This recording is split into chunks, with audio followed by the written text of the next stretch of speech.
Martha kanipigia simu. Kaniambia, shikamo.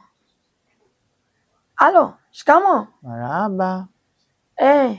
Mimi Martha hapa, nimesikia una ujumbe wangu. My God. Okay.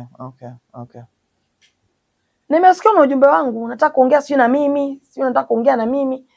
Nakusikiliza. Oh. Yeah. Kama nimeongeza neno, Mungu anihukumu hapa. Nikamwambia, nitaka kuongea na wewe. Kweli. Maana kuna vitu niliongea na mama na dada pia akaniambia, mdogo wako pia akaniambia, nikasema ni vizuri tuongee. Akaniambia hivi, wewe unataka kuniambia nini? Oh my God. Mama yangu mwenyewe hawezi kuniambia kitu. Mama yangu mwenyewe, wazazi wangu mwenyewe wamenishindwa. Wewe utaniambia nini wewe? Maanake hivi ninavyokuambia ndio alivyokuwa ananifokea hapo. Ni kwenye simu. Kwenye simu. Yeah. Ananifokea. Yeah.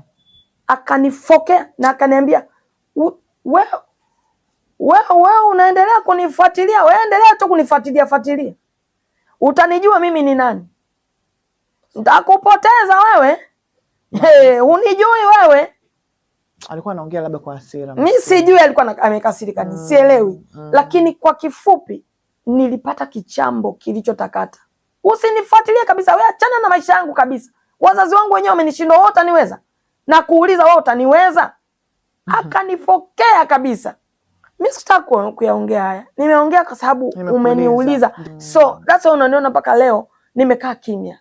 Kwa sababu sitaki kuongelea hayo mambo. Yeah. Sasa unaniuliza mimi nisemeje sasa?